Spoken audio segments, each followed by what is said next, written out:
Hello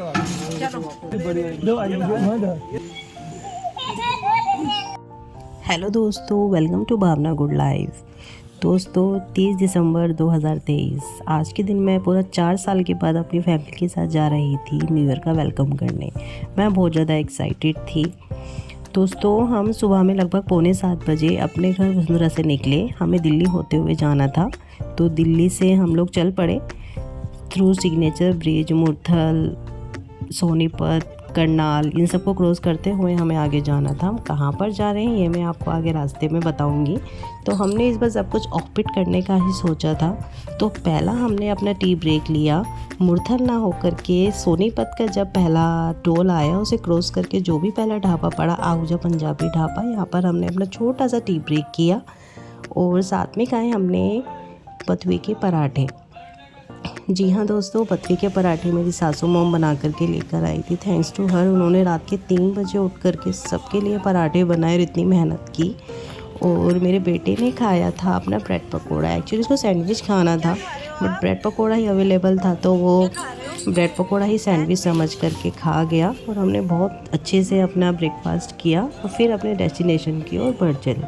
hardly हमें 10 ही minute हुए होंगे आगे बढ़े हुए, फिर से हमें अपनी कार रोकनी पड़ी। वो था चन हवेली, एक अच्छा सा रेस्टोरेंट था, काफ़ी बड़ा था वो। एक्चुअली हुआ क्या, मेरा बेटा मॉर्निंग में फ्रेश नहीं हुआ था, रास्ते में उसको एकदम से प्रेशर लग गया पोटी का। तो उसने एकदम से गाड़ी में हंगामा कर दिया कि गाड़ी रोको, वापस चलो वापस चलो। तो जैसे तैसे हमने उसको चन हवेली तक पहुँचाया और उसे फ्रेश कराया। फिर मुझे लगा कि शायद हमें यहीं पर रुक जाना चाहिए था आहूजा पे रुकने की वजह, क्योंकि इसका एम्बियंस काफ़ी अच्छा था, भीड़ नहीं थी, नीट एंड क्लीन था, अच्छा लगा काफ़ी। यहाँ भी हमने एक कप चाय पिया और उसके बाद हम फिर से अपने डेस्टिनेशन की ओर बढ़ चले। और शुभ पूरी कार में बहुत ज़्यादा मस्ती कर रहा था, व्लॉग बना रहा था, आप सुन सकते हैं।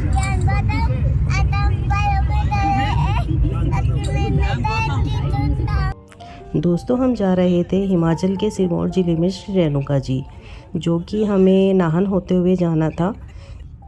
श्री रेणुका जी जाने का मेन जो हमारा रीज़न था वही था, एक तो हमें फैमिली के साथ आउटिंग करनी थी और आउटिंग भी हमें ऐसे एरिया में करनी थी जो कि बिल्कुल ऑफ बीट लोकेशन हो। तो हम सब अपने निकल पड़े अपने डेस्टिनेशन की ओर। रास्ते काफ़ी अच्छे थे, 2 वे अपना लेन था, आप देख सकते हैं 2 वे लेन है। और अम्बाला से कुछ पहले नारायणगढ़ की तरफ रास्ता कटता है, तो वहीं से हमारा हिली एरिया स्टार्ट हो जाता है, जो कि लगभग 250 किलोमीटर पड़ता है दिल्ली से। और उसके बाद लगभग 50 किलोमीटर का पैच पड़ता है, जो कि सारा हिली एरिया होता है। तो हिली एरिया काफ़ी अच्छा था, आप देख सकते हैं, काफ़ी रफ एंड टफ रोड है, कोई भी दिक्कत हमें रास्ते पर नहीं आई, काफ़ी स्मूथ रोड थे। और लगभग हमने थोड़ा बहुत ही चला होगा हिली एरिया स्टार्ट होने के बाद, और हमें फिर से एक छोटा सा ब्रेक लेना पड़ा क्योंकि मेरे बेटे को होने लगा था मोशन सिकनेस। क्योंकि मेरे बेटे का भी ये फर्स्ट टाइम ही था जब वो हिली एरिया में ट्रैवल कर रहा था।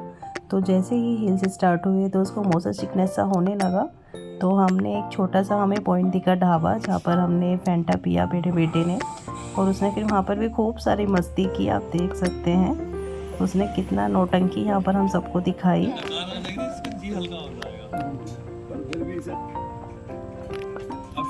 उसका थोड़ा सा वो फ्रेशन अप हो गया था और फिर वहीं पर एक छोटा सा डॉगी था जिससे उसकी दोस्ती हो गई थी और इसको उसने वहाँ पर बिस्किट भी खिलाए। ये तेज होगा। और इसके बाद हम निकल पड़े फिर से अपने आगे फ्रेश हो करके अपने डेस्टिनेशन की ओर। तो आप देख सकते हैं रास्ते बहुत ही अच्छे थे, काफ़ी स्मूथ रोड थे। कहीं कहीं पर थोड़ा सा ऐसा पैच आ गया था जहाँ पर रोड थोड़ा सा हमें ख़राब मिला, लेकिन वो बहुत ही छोटा सा था। बाकी ऑल ओवर जो था रास्ता काफ़ी अच्छा था। और देखते ही देखते बातें करते करते आपसे हम पहुँच गए थे फाइनली अपने होटल पर, जो कि हमने पहले से ही बुक किया हुआ था, जिसका नाम था दृष्टि गेस्ट हाउस।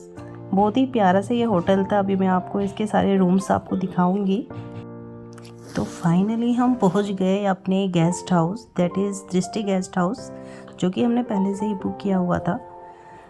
जो इसका रिसेप्शन था, रिसेप्शन के सामने इन्होंने काफ़ी मसाले वगैरह टेबल पर सजाए हुए थे, छोटे छोटे प्लांट्स वहाँ पर सजाए हुए थे। और इसी के सामने था इनका डाइनिंग एरिया, और डाइनिंग एरिया के सामने था बहुत ही बड़ी सी बालकोनी।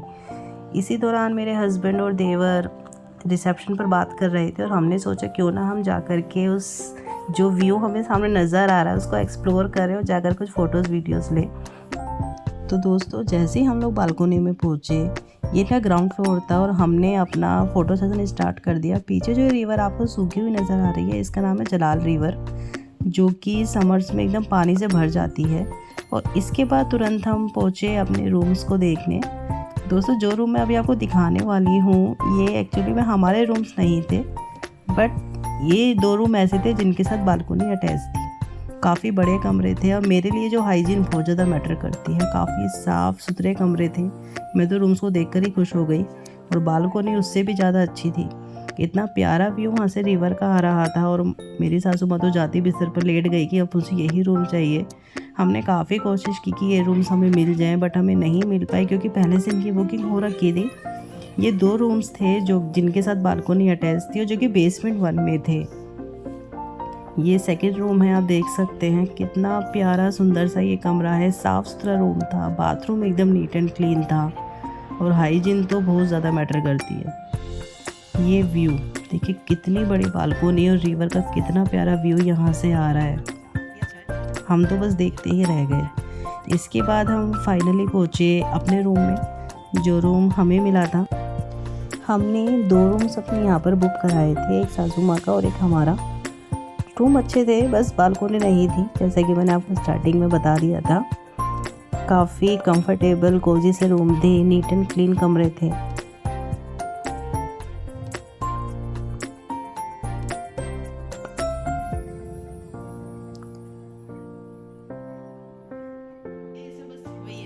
रूम के साथ हमें मिली थी एक वार्डरोब, जिसमें पहले से एक एक्स्ट्रा में ब्लैंकेट रखा हुआ था, 1 पेयर स्लीपर्स रखे हुए थे। बाथरूम काफ़ी नीट एंड क्लीन थे, बड़े बड़े बाथरूम थे।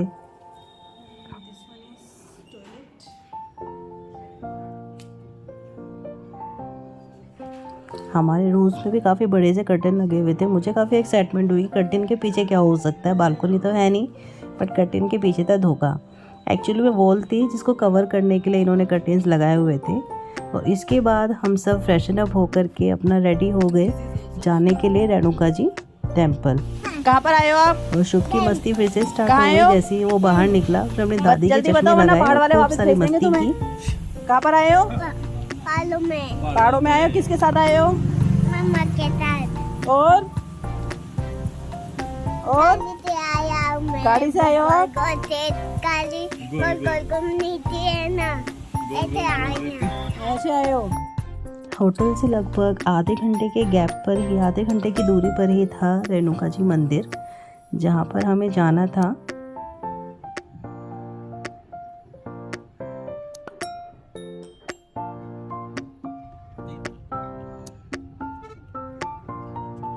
तो फाइनली हम रेणुका जी टेम्पल पर पहुँच गए थे। जैसे ही जहाँ पर हमने अपनी गाड़ी पार्क करी, वहाँ पर एक बहुत बड़ा सा तालाब था। लोकल से हमें पता चला, जो वहाँ के लोकल बंदे थे, लोकल लोग थे, उनसे हमें पता चला कि ये मैन मेड है, इंसानों का बनाया हुआ तालाब है, जिसका नाम है परशुराम ताल। साथ में इन्होंने हमें बताया कि रेणुका जी जो थी वो परशुराम जी की माता जी थी और उन्हीं की स्मृति में ये मंदिर बनाया हुआ है। और ये वही स्थान है जहाँ पर श्री परशुराम जी का जन्म हुआ था, रेणुका जी ने जहाँ पर उनको जन्म दिया था। शुभ ने भी मछलियों को काफ़ी अच्छे से दाना खिलाया, उसे बहुत अच्छा लगा मछलियों को दाना खिला करके। सभी लोग यहाँ पर आकर के मछलियों को दाना डाल रहे थे, हमें भी काफ़ी अच्छा और सुकून मिला मछलियों को दाना डाल के। काफ़ी बड़ी बड़ी मछलियाँ थी और किसी प्रकार की हानि कोई भी इन मछलियों को नहीं पहुँचा रहा था। ऐसा बताया गया कि इस तालाब में अनगिनत मछलियाँ हैं, कि उनकी संख्या भी नहीं पता है कितनी मछलियाँ हैं। और इसके बाद हम बढ़ चले अंदर रेणुका मंदिर की तरफ। रेणुका मंदिर में मुझे थोड़ा पर्सनली अच्छा नहीं लगा फ़ोटोग्राफी करना, तो मैं आपको मंदिर के अंदर का मैं आपको नहीं दिखा पाऊँगी, बट मैं आपको बता सकती हूँ मंदिर काफ़ी अच्छा था। पहुँचकर मुझे काफ़ी सुकून मिला। इसके मंदिर में अगर आप जाएंगे तो आप यहाँ पर परशुराम जी का फरसा देखेंगे। इसके अलावा जहाँ पर बैठ कर के उन्होंने तपस्या की थी वो भी आपको देखने को मिलेगा। हमें ऐसा बताया गया कि अंदर एक नेचुरल तालाब है जिसको रेणुका ताल कहते हैं, जिसकी गहराई आज तक कोई नहीं जांच पाएगी कितनी गहराई है। तो जब हम मंदिर की तरफ जा रहे थे तो हमें रास्ते में ताल साथ में था, तो ताल में काफ़ी बड़ी बड़ी मछलियाँ थी। आप देखें, इतना प्यारा नेचर का नज़ारा था, इतना प्यारा लग रहा था सब कुछ देखने में। हम तो बस नेचर की ब्यूटी में खो ही गए। देखिए कितनी सारी मछलियां हैं, और शुभ भी बहुत खुश था मछलियों को देख करके इतना नज़दीक से।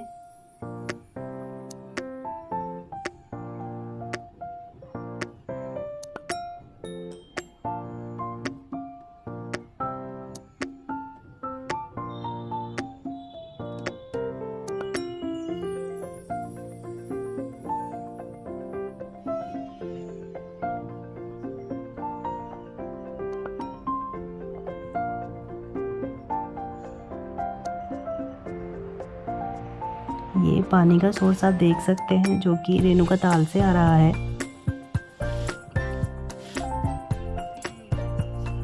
इसके बाद जब हम मंदिर परिसर से बाहर निकले, क्योंकि मैंने मंदिर में फ़ोटोग्राफी नहीं की, जैसे कि मैंने आपको बताया, मुझे व्यक्तिगत रूप से ठीक नहीं लगा मंदिर में फ़ोटोग्राफी करना, बट बाहर का मैंने जितना कवर हो सकता था मैंने कवर करने की कोशिश की है।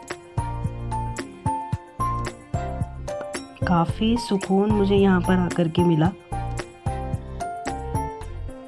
फिर जैसे हम मंदिर परिसर से बाहर आए, हम सब ने मिलकर के खाए गोलगप्पे, जो कि हमें बताया गोलगप्पे वाले भैया ने, वो चावल के आटे के बने हुए थे।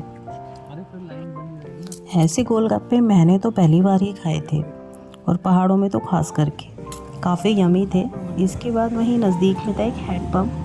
शुभ ने तो फर्स्ट टाइम वो हैंडपम्प देखा था, वो तो देखते ही उसको एक्साइटेड हो गया और उसने चलाना स्टार्ट कर दिया। उसे काफ़ी अच्छा लगा, और इसको देख करके इनकी बुआ भी स्टार्ट हो गई, और वो भी तुरंत ही हैंडपम्प के साथ प्ले करने लगी। मेहनत लग रही है। सबको एकदम से अपना बचपन याद आ गया। उसके बाद हम चल पड़े जू की तरफ। हमें गोलगप्पे वाले भैया ने बताया था कि 5 बजे जू बंद हो जाता है, और उस टाइम तक हमें 4:30 ऑलमोस्ट हो चुके थे। तो हमें था कि हम आधे घंटे में जल्दी जल्दी चल करके जू में पहुंच जाएं, क्योंकि गोलगप्पे वाले भैया का कहना था कि अगर एक बार आप एंटर कर गए तो आप पूरा देख कर ही आप बाहर निकलोगे। तो हम पैदल चल पड़े। तो जब हम जू की तरफ जा रहे थे, तो हमारे लेफ़्ट साइड में था एक बहुत बड़ा सा ताल, जिसका नाम था रेणुका ताल, जिसके बारे में मैंने आपको स्टार्टिंग में भी बताया था, जो कि एक प्राकृतिक ताल है, नेचुरल है, जिसकी गहराई का अब तक नहीं पता चल पाया कि कितना ये गहरा है, और इसके पानी का क्या सोर्स है ये भी नहीं पता चल पाया है। बट काफ़ी बड़ा ये तालाब था, काफ़ी बड़ी ये झील थी। हम तो इसको देखते ही रह गए, और इसी के किनारे किनारे हम चलते रहे। हमें हार्डली 10-15 मिनट हुए होंगे चलते हुए। रास्ते में काफ़ी बंदर भी थे, जिसकी वजह से हमें वापस लौट करके आना पड़ा। हम जू नहीं पहुंच पाए, बट फिर हमने सोचा क्यों ना यहाँ की मार्केट को एक्सप्लोर कर लिया जाए। अच्छी डिसेंट सी मार्केट थी, ज़रूरत का सभी सामान वहाँ पर उपलब्ध था। इसी बीच में शुभ को आ गई थी नींद, तो हमने ज़्यादा उसको एक्सप्लोर ना करने का सोचा। हमने सोचा कि जल्दी से अपना होटल पहुँचा जाए, ताकि बच्चा अपना आराम कर ले।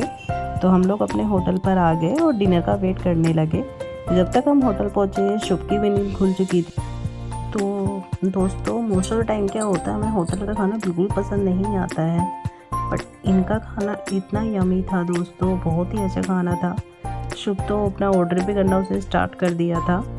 हम सभी बुरी तरह थक चुके थे। डे हमारा यहीं पर डिनर के साथ ही ख़त्म हो गया था। डिनर करके हम लोग सोने चले गए। दोस्तों, कल हम और भी ज़्यादा नई एक्साइटिंग जगह एक्सप्लोर करने वाले हैं नाहन में, तो प्लीज़ 4 व्लॉग्स को आप देखना ना भूलें।